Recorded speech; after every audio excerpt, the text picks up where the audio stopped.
So do you believe, let me ask you this question, that there is such thing as a work-life balance? Or is it more, is it something else? Is it just balance, or is it prioritizing? Like, how do you do that? How do you balance your personal life and professional? Yeah, I mean, I think no one has it all the time. All the time. You can have it all in stages. There might be things. There are some travel. The whole reason I got into this was to have a flexible schedule and be here for my family. And so there's some travel that I really want to do that for work, but I have to say no. You can't go, or even for friends. Like I just have to say no. So is that balanced? Welcome to the UpliftHer Leadership Series, a segment on the Self-Care Goddess podcast, a special space where holistic self-care meets high performance and the feminine leads with grace, power, and purpose. This podcast is your pause in a productivity-driven world, a space to reset, regulate, and reconnect with feminine wisdom and visionary leadership. I'm your host, Rita Savoia, holistic nutritionist, trauma-informed breathwork coach, and founder of Breathwork Barista. Each week, you'll hear soul-expanding stories and thought-provoking conversations with women leaders, founders, and change makers who are redefining success and what it means to lead with heart. These are the conversations we need to create the future we desire, rooted in self-care, integrity, and soul-aligned leadership. Breathe in your power, breathe out the overwhelm, and let's begin. Hello, and welcome to UpliftHer, a special segment of the Self-Care Goddess podcast where high-achieving women share their wisdom, lessons, and stories to inspire the next generation of leaders. Before I meet our superstar for today, Liz Whitehead, I would love for us to get into coherence with our heart, our mind, and our bodies. So if you feel comfortable, I invite you to either lower your gaze or even close your eyes to really tune out the outer world and go within for just a couple of moments. Forget what happened before, what's going to happen next. I invite you to be present with your back straight and just channeling the breaths in and out of your body. If you feel comfortable, you can breathe in through the nose and out through the nose.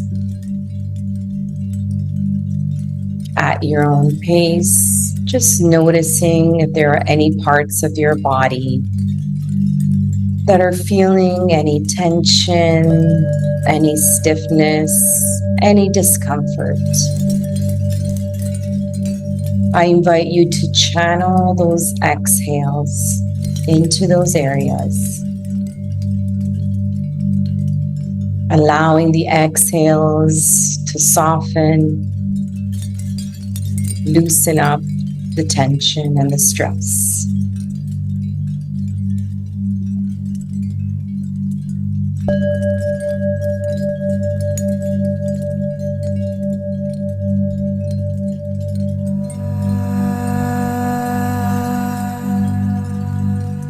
I now invite you to allow the inhales and exhales to flow in and out of your heart.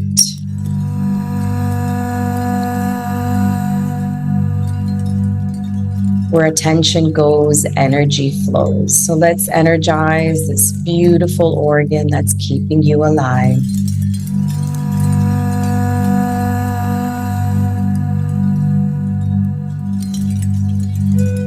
And as you are heart-focused breathing right now, I invite you to visualize someone that you're grateful for today. Living or past, visualize this person as if they were right here in front of you.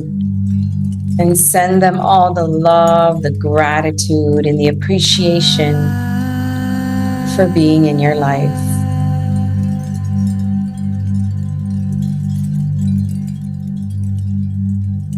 And in this space of immense gratitude for this person, I invite you to turn the attention onto you and send yourself some love, some gratitude, and appreciation for being here.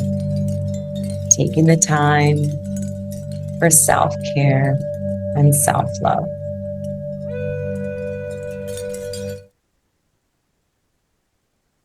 Slowly, on your next inhale, flutter your eyes open. Let's take a nice deep cleansing breath together, in through the nose and out through the mouth. Inhale.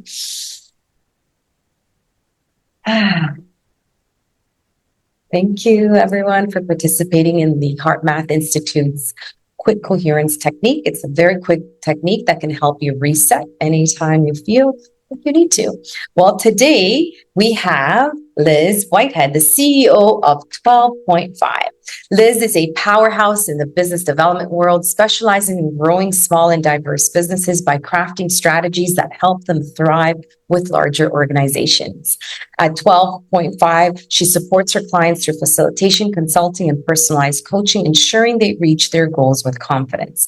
But beyond business, Liz is all about pushing limits, whether it's helping businesses reach their next level or conquering fitness goals that once seemed impossible. When she turned 40, Liz set out to conquer challenges she thought were impossible, like mastering a pull-up, yes, and a handstand. I'm still working on that, so you got to share some tips here. To now working on the elusive pistol squat. She proves that growth is always within reach. And when she's not empowering businesses or crushing fitness goals, you can find Liz indulging in her not so guilty pleasure TikTok videos. Liz is also the co-founder of Diversity Masterminds, an innovative online curriculum designed to help diverse businesses navigate the path to certification success. With her expertise and passion for supporting women-owned businesses, Liz is a true leader in her field. Wow, I am so excited to have this conversation with you. How are you today? Thank you for that wonderful introduction. I'm great and really grounded with our exercise that we did in the beginning, so thanks. Yes, no problem. Thank you for participating in that. So just a little bit more, I know I read your bio, and yes, handstands, how long did that take you? So when I turned 40, I had two kids. I had my second kid at 39.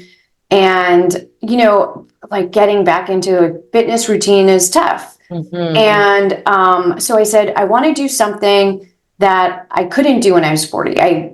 Before I was 40, I was never able to do a handstand. I had done yoga before. And there was a handstand. I did it online. It was through Yoga Today. There's a handstand workshop. And so I just worked the workshop. And at the end, I was able to hold it for a few seconds. But what it showed me, the real thing about it was not so much the handstand or the pose, right? Like yoga is not about the end pose, but about the consistency of showing up for myself. So it took a couple months, but it took a couple months of consistent work, I'd say. Yes, I love that. And you're right. I'm always like wondering, should I sign up for these and just stick with it? Because I just try to do it against the wall and I'm like, I can do it, but I'm like, I don't want the wall anymore. I want to progress. But you're right. Just doing it was it on a daily basis that you were practicing? I try and practice. I try and do something. I try and move 5 or 6 days a week. So nice. It was pretty consistent. Yeah. Mm-hmm. And the pistol squat. Oh, wow. Where are you at now with the pistol squat? I appreciate you asking. It seems like it should be. Right. So I'm following a progression again that I saw online. I don't spend a lot of money on this stuff. These are all things that someone can do for free. I'm following a progression I saw on YouTube. So there's 7 steps and I'm on step 4, which is supporting myself with one hand, like going down into one squat, supporting myself with one hand, 5 times 5. So 5 sets on each leg, 5 times. Right. So are you going to focus more on one leg or you're going to try to do it with both legs? I'm trying to do it with both. I mean, the whole idea, it's funny. I got into weightlifting, strength training in my 40s, basically to help me with these things, like to help me with the handstand. Part of the things that held me back was my shoulder strength. And my forearm strength. Like now, I mean, against the wall, I can hang out in a handstand for a long time, which makes it easier to train the handstand, right? So I think that's a really important part of it, which is doing the progression, starting when you can, and then and then seeing where you need to be to get to the next step. Like I was telling a friend of mine who's very strong, she runs marathons, and she's like, a pistol squat, I could never do that. I was like, all you have to do is train. Yeah. If you train it, you know, but then you might have to cut out other things. So it's like, that's not my priority right now, because it really, like, what does it help you do? For me, you know, I'm doing both legs because my squat isn't very strong. My barbell squat isn't very strong. So I realized I had some weakness in my hip flexors and things like that. So went to my good old phone and said, what do I do for that?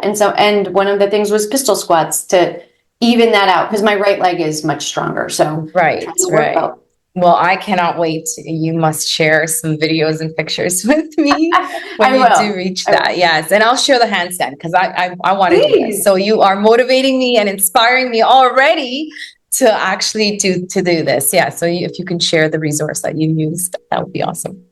Sure. So yes, can you share a little bit more about your personal journey and what influenced you to be on this amazing mission that you're on?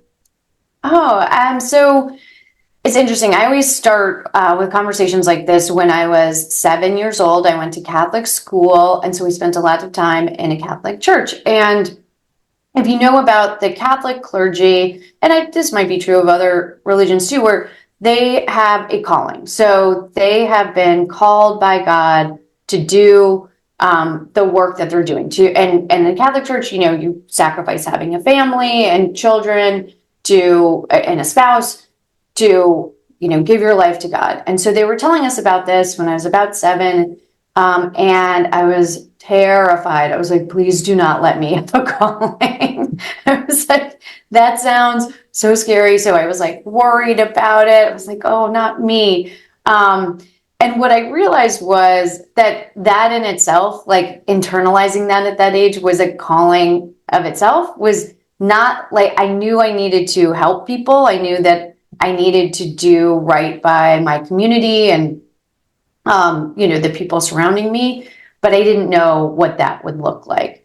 And so steadily, as I started my career, I just started with things that I thought would help people. I was an environmental fundraiser, and then I worked for a nonprofit supporting women-owned businesses, which led me to my current career. And, you know, that can be tough, which is figuring out, this is what I want to do. This is what I feel like I should do. This is what I feel like my calling is. But I have to pay my rent. I like food and shelter. So how do I align those things? Yes. And I love that, because it is really leaning into that calling and then trusting as well that is the right thing to do. And sometimes it's about timing, right? Even though you know it's going to happen or you'll get there, it's okay, let's prepare for it.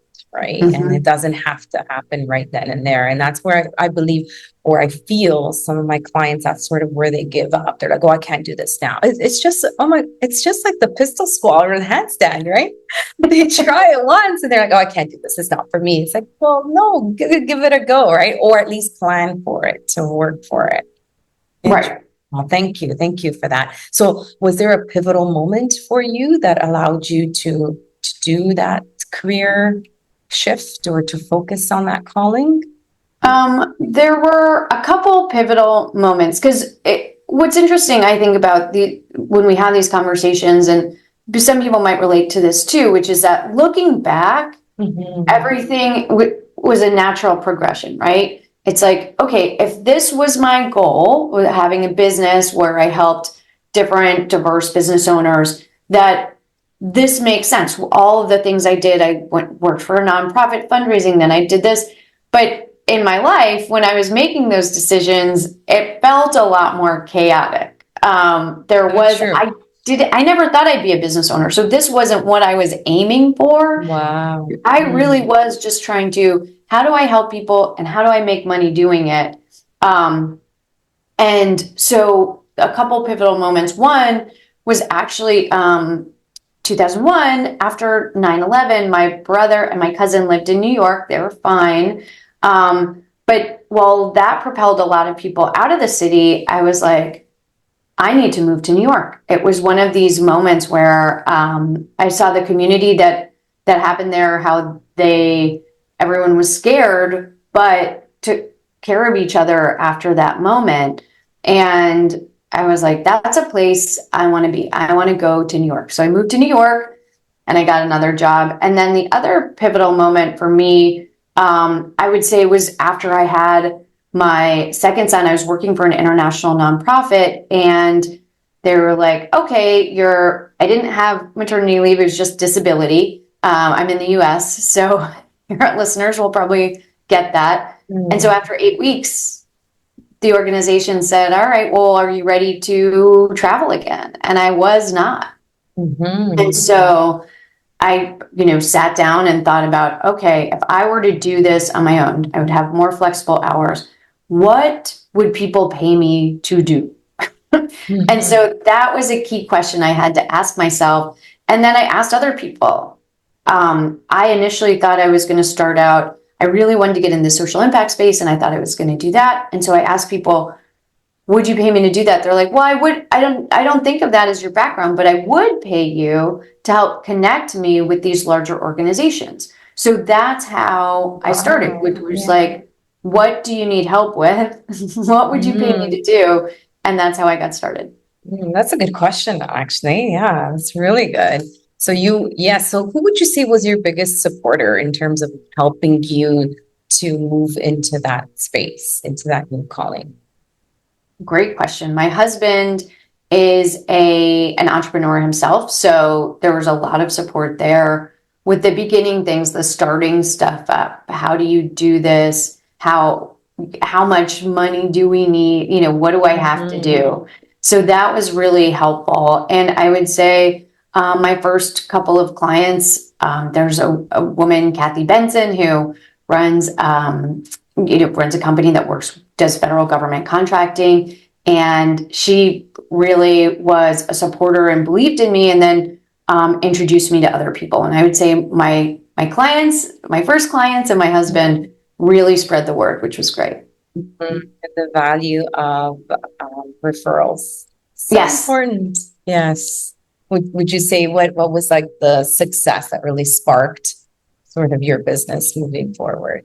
Yeah, I mean, when I finished, it was my first or second year, and I was profitable.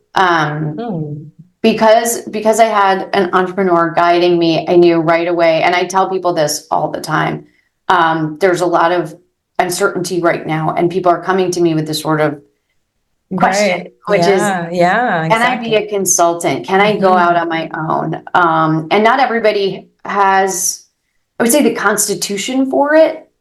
But if you do, the first things I always say are the really easy ones, which is like separate your personal and your business finances, separate those out, because that was how, when you say my first success, was when I realized, like, I have a profitable business. I don't have to take money from my bank account, from my life, from my family to put into this business. The business is sustaining itself. And the next step is the business needs to sustain me and my family.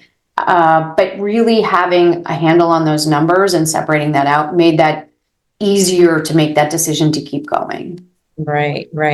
And so would you recommend someone to go out on their own today, given the circumstances and the uncertainty? There's a lot of problems we need to solve. And that's at the end of the day, what entrepreneurs do. Certainly the people we see in the news that are getting billion-dollar rounds and unicorns and things like that. And also sometimes going to jail and committing fraud and things like that. That's a very distinct population. Not every founder is on that track. And even the founders that are ethical and receiving funding rounds and things like that, that might be a very different business than, I see this problem and I think I can solve it. And the key part, asking people, what's this worth to you for me to solve this problem for you or for the community or for this organization?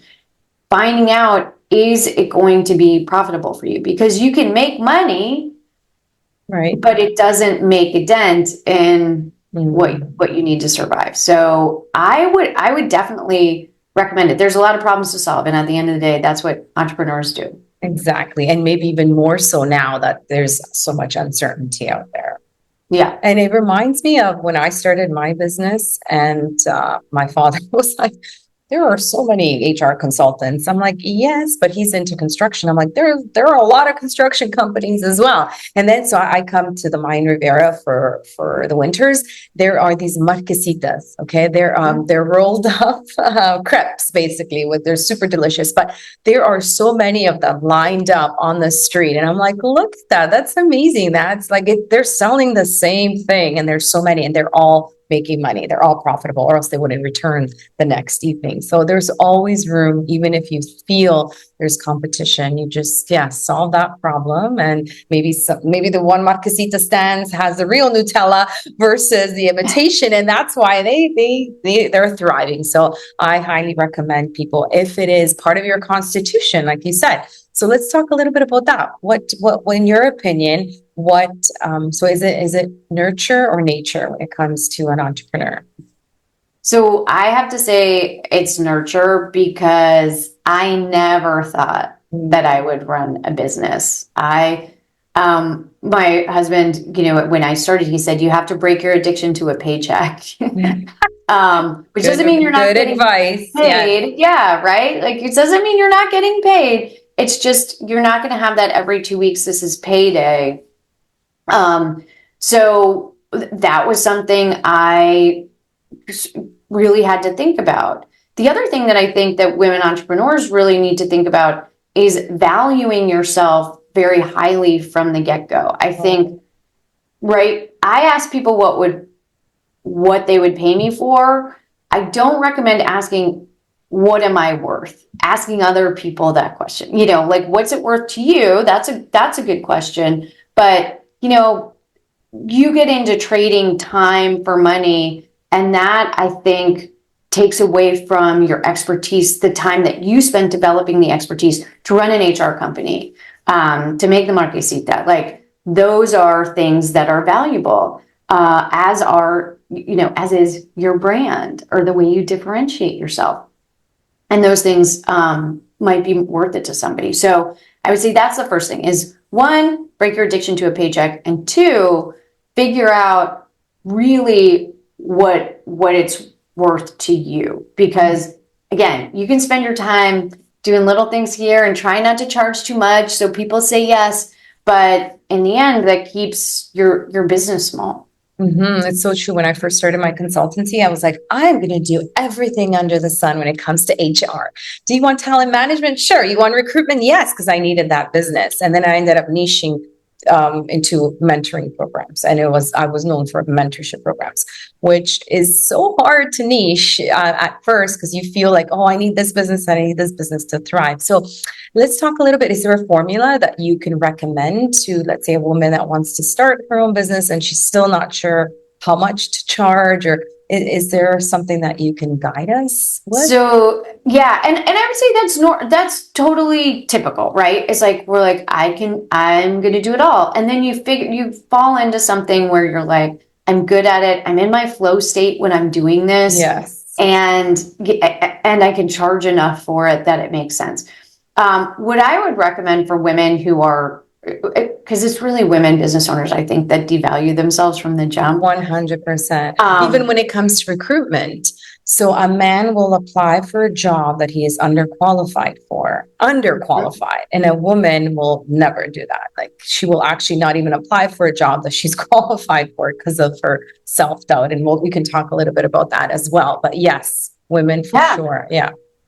Oh, absolutely. So this happens all the time. And I didn't make this up. This came from someone else, and I can't remember who it was. It might have been, it might be either Felina Hansen, who's the head of Hera Hub, or Allison Maslin from Pinnacle Network Group. It might be either one of those ladies or someone else, but said, say the highest number you can say without laughing.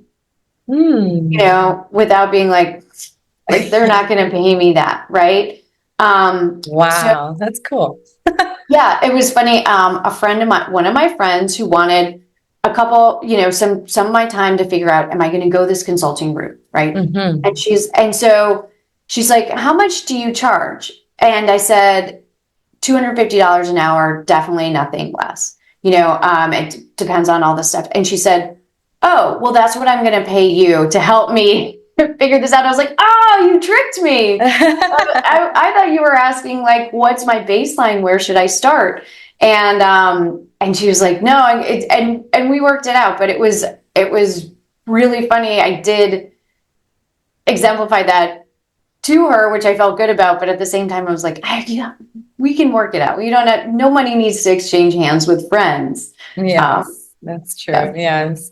And I do find it's just like when you negotiate your first salary, what I always recommend is get the highest, because it's just going to be harder to jump and increase that year on year. And we do lose out a lot of money because of that first negotiation. So yes, take the time to really see what's out there, your competition, and know your worth. It's so important to do that. But we do have limiting beliefs, right? As everybody, imposter syndrome, that little monkey mind chatter telling us all of these things that, we're not good enough, and who knows where it's all coming from. So I'm curious, do you have any tips or techniques to really quiet that mental chatter? Oh yeah, that's such a good one. And you probably felt this too, like as a business owner, it happens on a roller coaster. It's not like, oh, I silenced that doubt and now I'm free of it. It's, one day you can be like, I'm the best business owner in the world. I'm so strategic. I've got this vision. I'm working toward it. And then the next day you're like, do I need to get a job? Oh, I'm laughing because it resonates so much. It's so true. Right? I mean, I think that's where the consistency comes in, which is that you're not going to be super motivated, super entrepreneur every day, but you can't wait for the motivation or the inspiration. Sometimes you just have to grind it out that day. And maybe that means doing an hour, like doing what you absolutely need to do and leaving it aside and coming back when you feel good. I think that's the biggest thing that quiets my self-doubts, is that sometimes it's time to just step away, go take a walk, go have a coffee with someone else, and come back to it, rather than try and torture yourself about what you're feeling and then feeling bad about that, right? Like, I shouldn't feel self-doubt. And then such a cycle. It's the whole spiral. I love that. So break that pattern when you start feeling it, whether it's the physical symptoms that you're getting, the anxiety or whatever it is, or even that mental block or fog. Just break the pattern. Or what I like to do, Liz, is like file the day under G, which is garbage. Or if you're British, rubbish. So I'll file it under that and be like, all right, that's it, I'm done. And then either do something totally different, or like you said, it's like, okay, it's a day that I'm just going to put behind me because tomorrow's another day. So yes. Right. And I love it how, yes, going out and for a walk, or, with a really good friend, having a coffee. I love that. And speaking of these self-care rituals, what are some of your favorite in terms of non-negotiable habits to help you stay grounded and energized? I love this question. And so one of them is working out. I actually, to get my kids out to school, I have to wake up at like 5 a.m. or I choose to wake up at 5 a.m.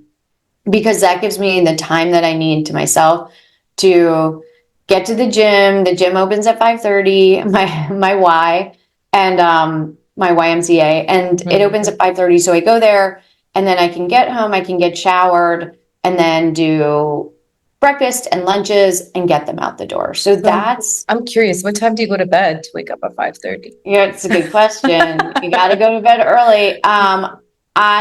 Between 9 and 10. Okay, that's actually not that early. I thought you were going to say 7:30 or something. I go to bed with my kids. Yeah, exactly. My kids go to bed later than that. So I know I can see the day when I'm like, I'm going to bed. Nice. You guys can stay up, but I'm going to bed. But yeah, I realized that's enough. 9 is better than 10, of course. But that helps. I think I would love to get more than 7 hours. And I typically do that on the weekends when I don't have to, I might still work out, but I don't have to get them out the door. Looking forward to spring break is coming up. So I'm looking forward to that where it's like, it will be a vacation because I can sleep in. So I think that's one thing. The other thing, and this isn't, I think of a ritual as something you do every day. And I try to meditate before I work. I don't always have time. It's a busy morning. So I try to, once I get the kids to school, it's a nice breakup for the day to do like a 10-minute sound bath. Again, they're on YouTube, free. Like a 10-minute sound bath, something like that, where I can just, start. And then I can actually show it to you. I have a five-year journal. It's one line a day. And so, journaling was never something that I was very good at or consistent at. But this, you're just writing down one line. Like it can be, it's sunny today, or today was really slow, or sometimes, and I can go back to it and say, oh, I'm very sluggish today. And then I look back, I'm like, this time of year, I'm always pretty sluggish because you can see what happened the year before and the year before that and the year before that. So nice. That's a nice little ritual I have. Yes. Well, thank you for those. And what I find with my clients, Liz, is they can't meditate. They're just like, they're too type A, always thinking, something's always planning. And that's what our mind is supposed to do, right? It's built to think, and we're asking it not to do so. So I find that they are better with breath work. So maybe that's something that you can try as well. Is the breathing you can literally do between client calls. You can do red light when you're on a red light. When you're scrolling, you can do a breathing technique. Like if you're scrolling on TikTok, you can actually add in. I love habit stacking. That's my jam. Like if you're doing, okay, let's figure out what you're already doing, because we're just so busy to add another thing to our morning routine. Like, wow. But if we're doing it while we're doing something else, I find that it's a lot easier to just incorporate, and then becomes like part of that original habit. So yes, breathing a couple of minutes, 3, 4, 5, and then you notice, you're like, oh, this feels really good. I think I want to do more, or I want to do it more often. So honestly, putting dishes away, washing dishes, like laundry, folding laundry, like humming is a breathing technique, right? It actually increases nitric oxide. So you can actually hum while you're doing these things, and nobody has to know you're doing a breathing technique. That's great. Yeah. I was wondering if people ever tell you like three self-care rituals. Exactly. Yeah. I was like, oh, I kind of do that one. But yeah, I love that idea of habit stacking and just, and, yoga and things like that, which I don't do every day, but it's part of the routine. Yes. Yes. It just helps you be more aware of that. Like even just like let me put my shoulders back. Let me breathe. Like, posture, right? Like, oh, my lower back. I see. Even in between your sets, when you're working out, you can do some breathing between your sets, some breath holds, actually increase that capacity so that you can go a little stronger. You could even do some squats. It is the hardest thing, by the way, to squat with a breath hold. Try it and then let me know. Okay. It's like doing, I know, right? It's like doing a HIIT workout without actually like doing the HIIT, but it's in terms of your respiratory, the pressure that you're putting, the stress that you're putting your body under. It's like, whoo, it's amazing. Try. I'll try it. A squat with a breath hold going down. Yeah, it's pretty crazy. So yes, I love these techniques and these self-care habits. And you're right, they don't have to be. I mean, I know I say non-negotiable self-care rituals, but it's building, that wellness mindset, right? That you're going to do this for yourself. So I'm curious, what is your night routine? Like, how do you actually get to bed by 9 o'clock? Because I want to know. I know. I'm a night owl. I've always been a night owl, but I envy when I do wake up early, like 5:30. Wow. Like it's like the world is stopped and you can just be you, and it's so quiet.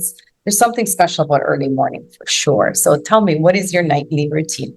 Well, I am a morning person. So I don't look at these things as like, this is what everyone needs to do or should do, because I think some people's bodies just don't work this way. Their rhythms are different.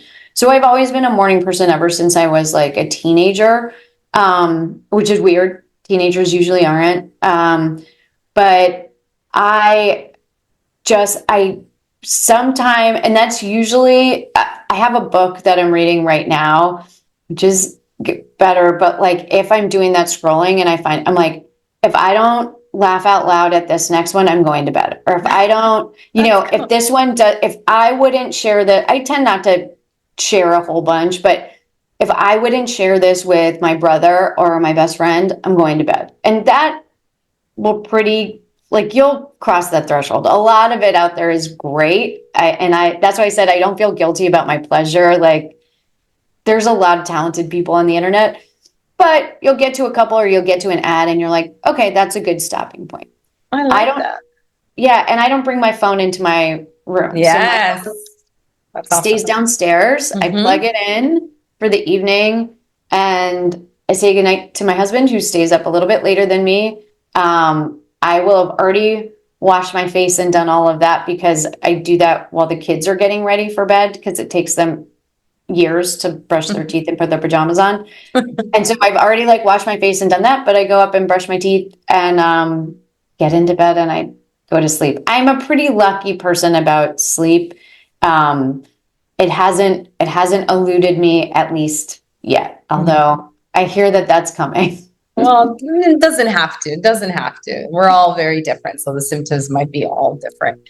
But I love that. So how would you answer? Because when I tell my clients this too, do not bring your phone into the bedroom. Like, really make the bedroom super sacred so that you're there to sleep and that's it. Like, forget the TVs, all of that. That was a big thing to do. So what would you tell them when they say, yes, but first of all, it's my alarm clock. I was like, well, get one of those old school, wind your clock, but when they say, yes, but what if there's an emergency and I need to hear the phone? What would you say to them? Because you're doing it. I mean, right? You have a family and you have a business, but you're putting your phone downstairs. Well, it's interesting that you say this, because I woke up to go to the bathroom. It was St. Patrick's Day. My husband was out late with my family, with my brothers. And it was late and he wasn't home yet. But I was upstairs. My phone was very far. I felt very far away in the middle of the night. And I thought about it. I was like, it's weird that he's not home. I'm a little worried. But I went through it. I was like, what would I do? I call him and he'll answer and say he's fine. Or he won't. And then what am I doing? What am I doing now at 3 a.m. that wouldn't maybe be better suited, when you've had a restful night's sleep at 7 a.m. right? Whatever's happened has happened. Yeah. I have 2 kids at home. So if someone's like, you need to get here right away, well, I can't do that anyway. I'm waking them up in the middle of the night to do what exactly? So I think, and also remembering, I'm an elder millennial, which is probably generous. I might be a little more Gen X, but grew up my whole life not having middle of the night emergencies. I think there's definitely extenuating circumstances, as with everything. Again, I don't say everyone should do things the way I do them, but I would challenge you to be like, what are you going to do at 3 a.m.? I agree with you. I totally agree with you. So, yeah. So I'm curious, Liz, have you... And he did come home. He was fine. He was fine. He came home 15 minutes later. He was fine. See, there you go. I'm curious, have you experienced burnout? Yes. But you know what? I didn't know it was burnout at the time. It was probably mid-career style. And the way it manifested for me was actually more just checking out at work. That's one of the symptoms, or common. Yes. Yeah. And so I always thought of it as something that had to be more you're frazzled, you're like working all the time, and then your body's just like, no, you get sick, you stay home. And for me, it was sort of my mind drifted, that when I was expected to do a whole bunch of things at once, that I could not keep my mind on the task at work. Like I was like rotting at work. And I think a lot of times we see this. I think there's so much more helpful talk about burnout than there was for me 20 years ago. Yeah, for sure.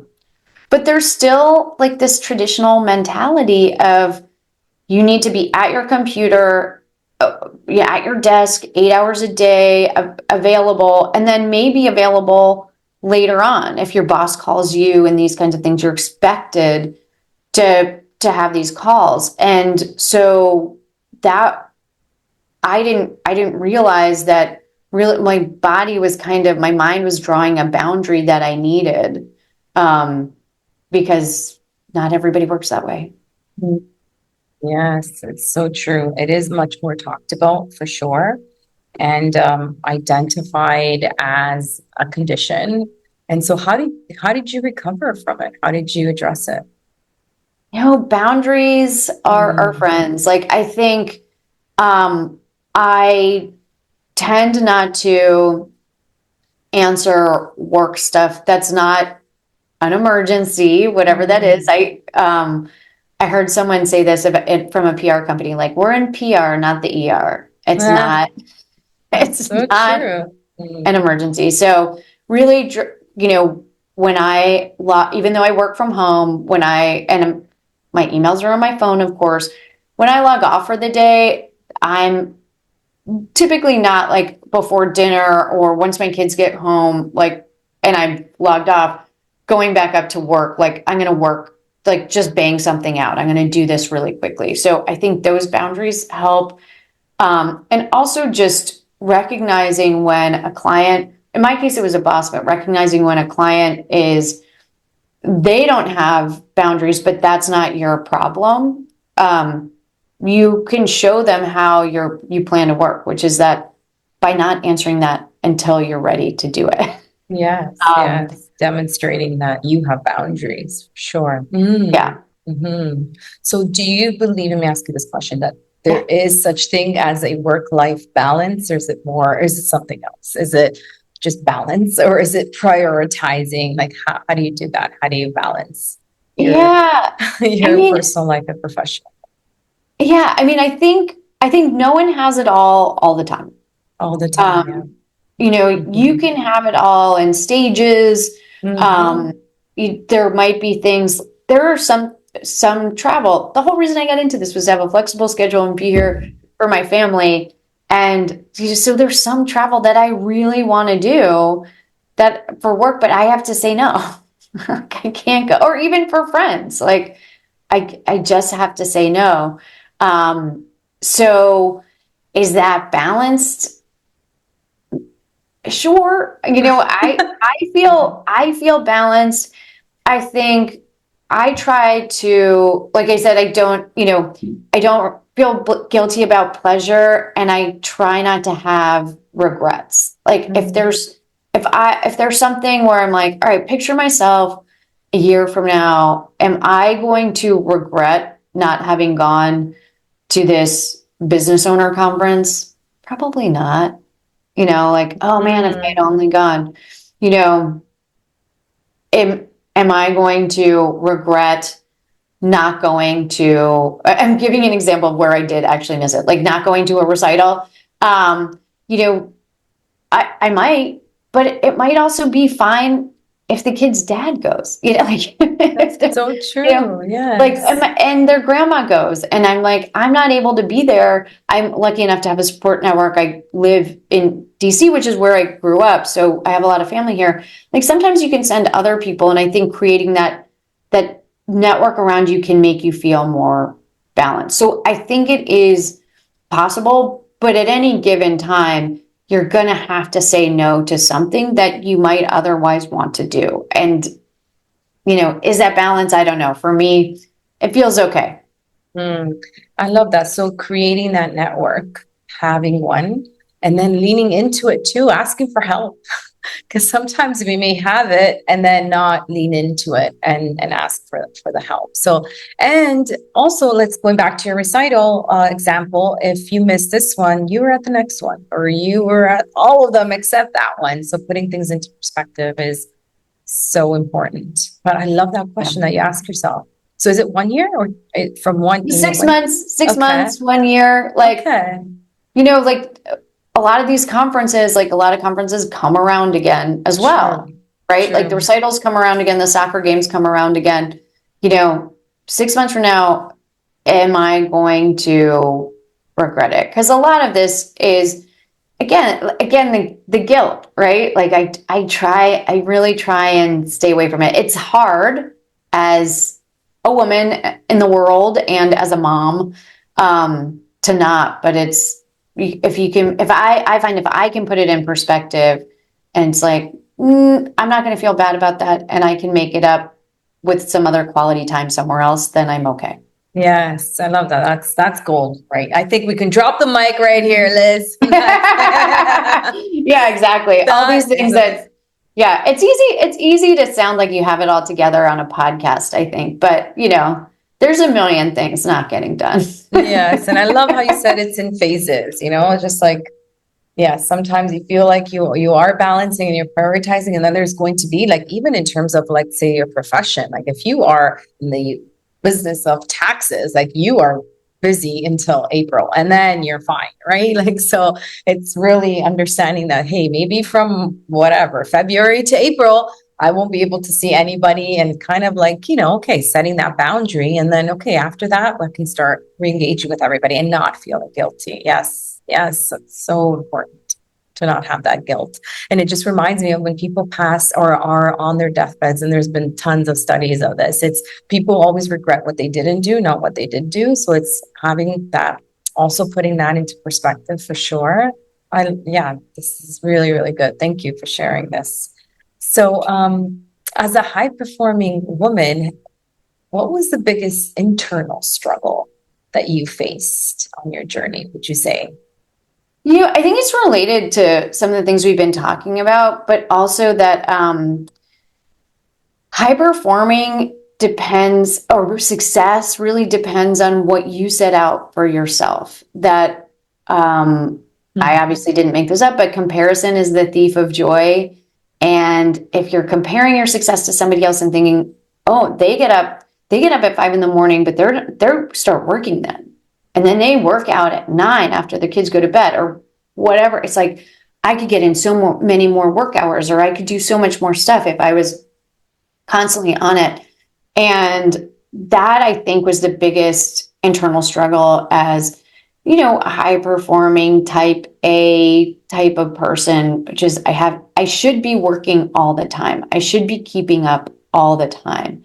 And when I let go of that, right, going back to the burnout question, when I kind of let go of what I should be doing, I stopped shoulding on myself. I can't say that word either. I'm like, Yeah, right. Like I stopped shoulding on myself. Then I felt a lot better and was more productive. So I think that's the key thing, is the internal struggle of make sure that the success that you're chasing is the success that's right for you, and not like, oh, well, that person has that and I want that. That's so true. So you define that success, and it could change as well when your priorities change, when your life changes, right? There could be different things happening. Again, it's especially with us women, I feel like we're constantly changing, not only on a monthly basis, but also like throughout our lives, there's different things that are happening. So yes, you define that. And I like that. Very, very cool. Thank you for sharing that. So many women in leadership, including myself, had to or lean into their masculine energy. And I think we touched upon that during our discovery call to succeed. And I'll just give you a quick story. Even when I was living in Dubai and had my own business there, I just really felt that I had to let my masculine come through to feel or to be respected, to win those contracts. I was even dressing like, more masculine with my suits versus, let's say, maybe more feminine. And it wasn't until I came back and I really took care of my mom that my nurturing side really came through again. And it started shining through, and I felt so good. It felt really good, like almost like being at home with who I really wanted to be. And have you experienced this? Just curious. Yeah, it's interesting that you say that about your mom. Is your mom still with us? Yes. Oh, good. Okay. My mom is too, but I moved from New York. One of my jobs, I moved from New York and moved to DC back home because my mom was ill. And that's when I not only where you realize you're leaning into your feminine side, but also it's always the women.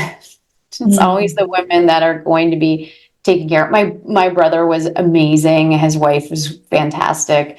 But everyone was kind of like, okay, someone else is in charge, which is interesting. Because I think I desperately believe in like masculine and feminine energies, and we both have both, and we have the ability to deploy both.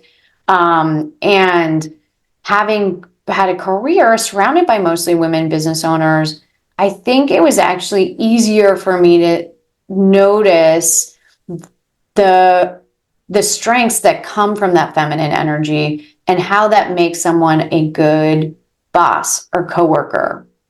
That, obviously sometimes you need to be assertive and aggressive and stand your ground and take up space. But a lot of times what people need, and I find especially in consulting and probably in your business too, they need someone to listen. Yes. Listen and organize things and say, here are some different paths. What if this was a good next step? Or have you thought about that? As opposed to, okay, this is what you're going to do. Yeah. And sometimes people need that too. But I think as a young person, that's what you see with leadership. At least for me, what I saw were leaders was you're leaning into your masculine energy. You don't cry at work. Yeah, and I remember saying that to somebody. It was like, you're at work. You can't cry here. You have to go home. Whereas now I would probably handle that differently, which is like, what is going on? Is it work related? And if not, again, what I've learned, and sharing your own experience is so important. What I've learned is sometimes it's better not to fight through it, just to head home, and then we could do it, as opposed to like, you can't do that here, right? Yes. But times definitely have changed, and also in the workplace, and what's acceptable and what's not. So I do feel that. When was this? When you told this person? Yeah, I was in my 20s. I was probably 24. Oh, it reminds me of the movie. You can't cry. There's no crying. No crying in baseball. Yeah, right. I mean, not a role model. That guy. Good at baseball at one point, but not for Chills. So yeah, but and I see it. I mean, I see it with my kids' sports. I think is a really good example where, I live in a really nice community. We have like constant reminders about like the sportsmanship, and this is what the kids are playing for fun. It's supposed to be fun. And there's always one team with the coach, that's screaming and yelling and throwing his hat, or, or a parent. It doesn't always have to be men either. It's like a parent that's, on the sideline and like yelling. And I always think about like, why do we think this is going to make them more successful? And it's because what we were exposed to, right? Yeah. We were exposed to that this is what you do. It's tough love, and you go through it. So I think both men and women I've seen more in leadership leaned into that. And Simon Sinek is really good on this too. Like actually leaning into that feminine energy, whether you're a man or a woman, or, whatever gender, that makes you a better leader for the times that that we're in. Balancing it, for sure, for when we need what or which energy we should lean into more. So yes, I do agree.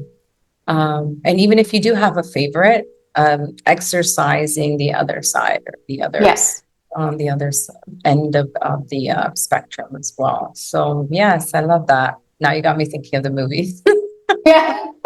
That's a great movie. I love that movie. Me too. It's one of those movies I can watch and rewatch for sure. Yeah, yeah. So, if you had a full day to yourself, I'm curious, with no responsibilities, so it's definitely utopia, and maybe one day it'll come. How would you spend it? Well, it's funny that you say one day it'll come because I feel like I just had it. Ooh, very nice. Yeah, for my birthday, I got to fly across the country and spend it with my best friend for several days. Oh, And beautiful.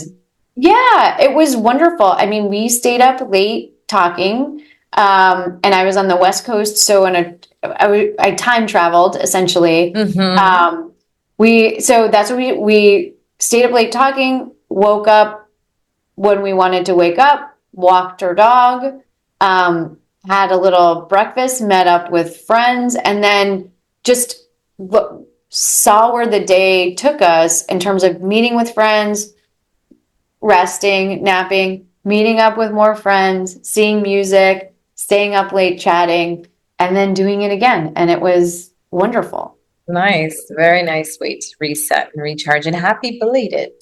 Oh, yeah. My birthday was in November, but the trip Okay. didn't work out. The trip didn't work out until now. Yeah. Okay. Very nice. I know that sometimes it's all we need. It's literally a couple of days without looking at our watches or our phones and like no schedules, because that's what it's amazing to have to master time for sure as an entrepreneur.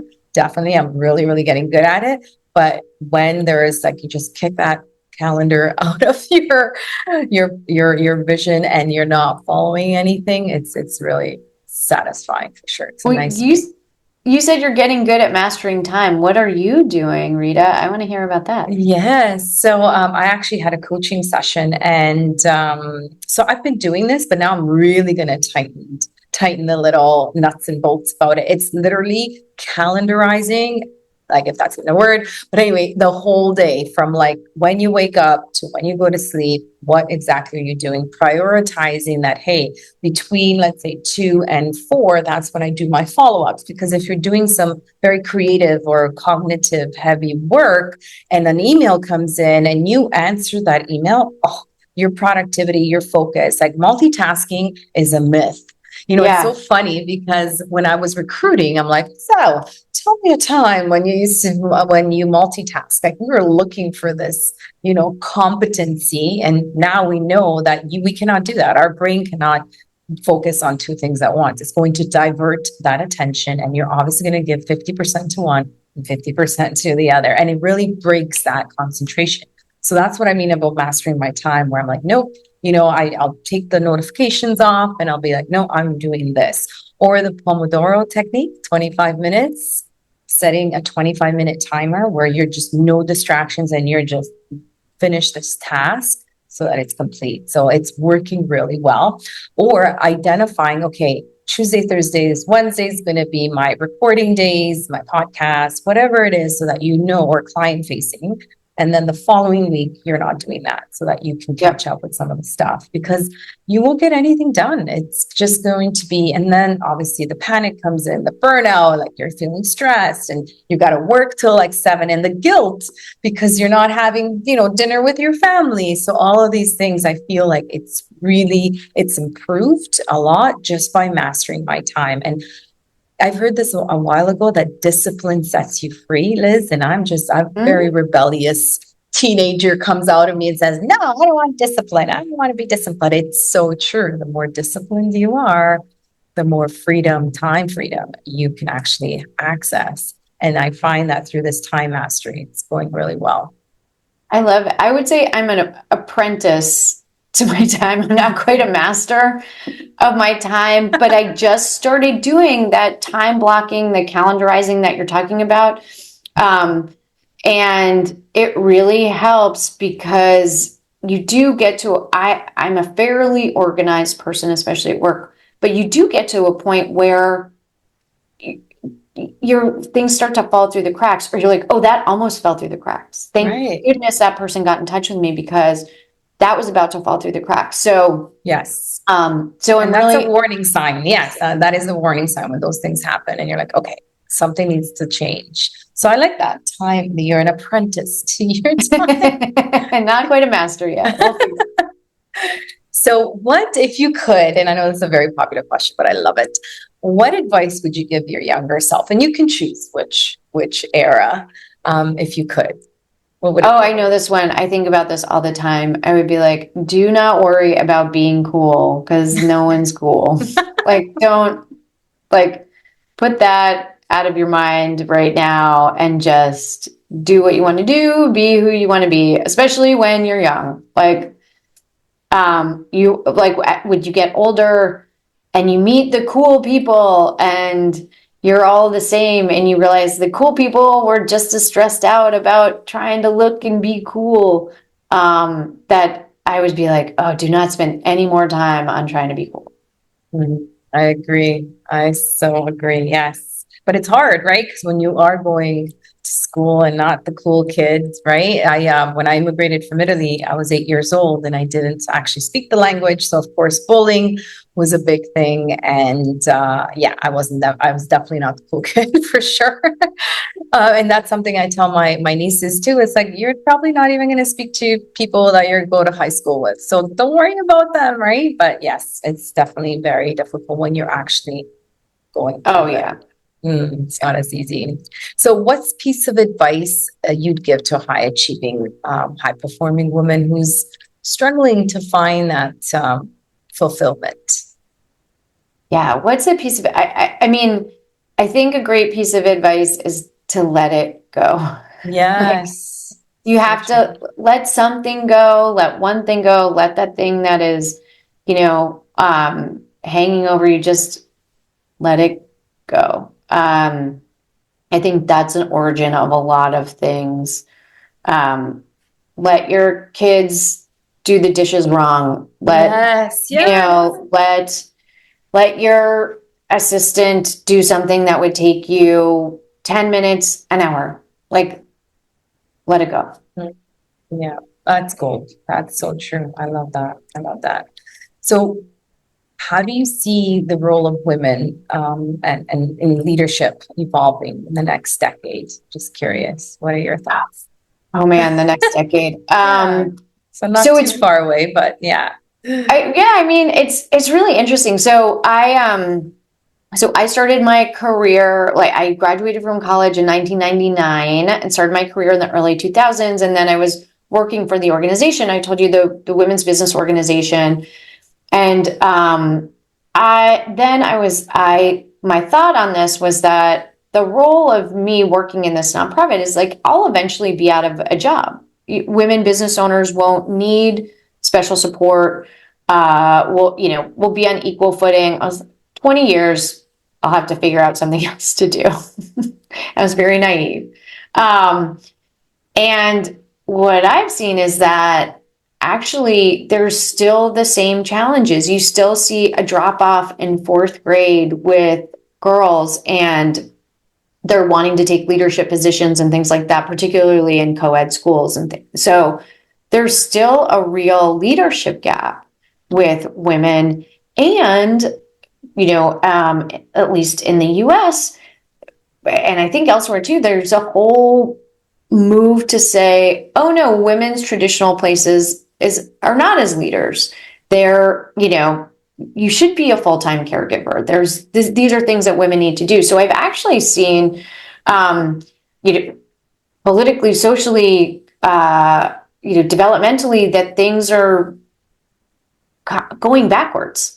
So I think it's really going to be the role of people in, our age and older to model these things, so we don't go back to the Jimmy Dugan style of leadership, right? Mm-hmm. That we're not saying, oh, the reason that we're in this position globally or economically is because we gave other people all these chances. That's not the issue. The issue is we actually haven't let people work to their full potential and capability yet. We haven't gotten there yet. There's a group of people that would say, oh no, we got there, we went too far, and that's why there are these problems. It's like, we haven't even remotely tapped in to the potential of women, of people of diverse backgrounds, people with disabilities. We haven't even remotely tapped into that.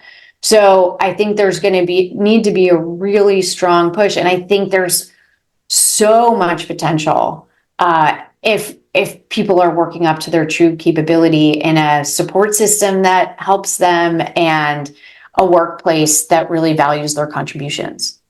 So true. Yes. It's not only getting them in the workplace and hiring them and making sure there's succession planning involved, but it's also keeping them satisfied or keeping them engaged through, because we are different. So we need different policies and procedures to address our differences. Yes, I agree. Yeah. Sorry, what is this grade 4? So I don't know the exact study, but someone brought it up to me recently, that like around that age, like 9 or 10, that young girls drop off in terms of, it's like, until then, they're, even if not more academically capable, especially in math and science, as the boys, and they're just as willing to raise their hands up. But something happens around like 4th grade that girls stop volunteering for stuff. They stop putting their hand up. They stop achieving as much. And this might be their menstrual. Yeah, I wonder if it's their menstrual period that they get, maybe, and then the hormones shift. Yeah, or just like, we've all, maybe you haven't felt this way, but I felt where I'm like, wow, society really has beaten me down. Like when I think about myself in my 20s, like I thought we were going to be done with this. I thought we were going to be done with this stuff. And now there's certain things you accept, and and I think maybe it's just that beginning part 2 of society. It's like, the boys are louder. They're going to make fun of me. They're going to yell. The boy, Yeah. I'm just, maybe it's that self-reflection that we're already self-reflecting. And we start thinking. Like maybe the problem isn't with the girls. The problem's with everybody else. Exactly. Yeah. And this is a nice little segue into my next question. What is your legacy? Like, what do you hope to leave to the next generation of women leaders? Oh, so that's great. So I have 2 boys at home. So I hope to leave 2 boys that respect and champion women leaders. So there's that. And I would like, this seems harder and harder every day, but I would like to leave the world a little better than I found it. I really benefited from my ancestors. I had lunch with my grandmother, who's 96, yesterday, and my mom. Oh, beautiful. And lovely. And she's always talking. She's like, you own your own business. Like, imagine that. Like my mom, her mother, my great grandmother, couldn't even imagine that a woman would own her own business. And so what I'd like to be is talking to my granddaughter and saying, I couldn't even imagine that was possible. What you're capable, I imagined it, but I didn't know I'd see it in my lifetime. That's what I would like. It's not my legacy, but a vision of the world to be. So, That's beautiful. I love that. Thank you. Thank you so much. So here's a few fun personal questions as we wrap up the episode. If you could have lunch with any woman, past or present, who would it be and why? Oh, this is a great question. I think I would love to have lunch with Eleanor Roosevelt. And so this answer changes for me over time. And I think that she was a powerful woman leader alongside being the leader of the free world at a time right after World War II, which was really interesting. And we were, World War II and beyond, like we're trying to figure out, okay, how do we jump this country out of a recession and also like try to maintain as much peace at home as we can. And I think she'd have some really interesting insights about what's going on right now. Yes, I feel like she's a woman that definitely embodied both the masculine and the feminine. Very well. So what's a quote or mantra that has profoundly impacted your life? So one of my favorite authors is Shirley Hazard. Again, I guess I keep going back to this time frame. She worked for the UN right after World War II and did a lot of reconstruction work in Europe. And she has a book called The Great Fire. And in the book, she talks about how, and she talks about men, but I think it's true of people, that people will talk about a time that will come when they will show their true selves. And the time does come, and they do show, and they spend the rest of their life saying that was neither the time nor the true self. And so I love that quote, because there are these moments that reveal themselves to us, and we have to meet those moments in our lives. And I think a lot of us are going to be encountering those moments for several years to come. And so that's a time to, is your true self someone that's going to fight for what you believe in? So I think that really is resonating for me right now. Mm-hmm. Yes. And I'm curious about, like, you're very fascinated with World War II. Like, I know. Maybe a past life or something. Maybe. Yeah, that just came to me. I don't know why I shared that with you, but maybe. Yeah. So speaking of fire, here's some rapid fire questions. So don't overthink them. Just kind of whatever comes to mind, just to get to know you a little bit more. One word to describe you as a leader. Inclusive. Nice. Morning or night person? I think I can guess this. Morning. Coffee, tea, or something else? Decaf coffee. Ooh, all the time? Actually, you can't really taste the difference. So I don't, Yeah. No judgment here. Mountains or oceans? This is too tough. I love both. Nice. Okay. Pizza or pasta? I had to add that in. Yeah. One piece of advice you live by. No need to be cool. Favorite way to celebrate a win, big or small? Getting together with friends. If you could master any skill instantly, what would it be?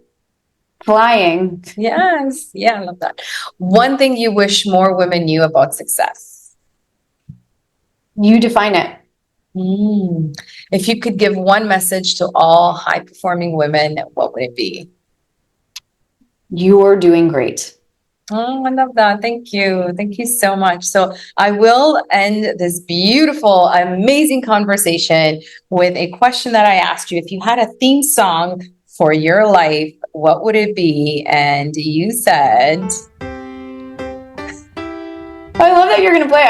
I was like, I wonder if she's going to play it. Yes, I am going to play it. So tell us a little more. Why does this song hype you up? It's Doubt by Mary J. Blige. Doubt by Mary J. Blige. So the title's misleading because it's really about not doubting yourself anymore.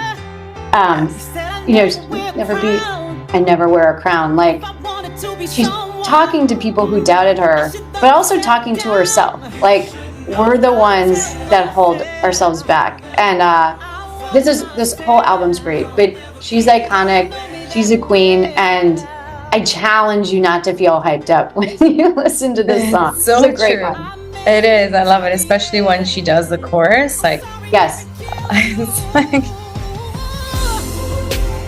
we can dance if we want, Liz.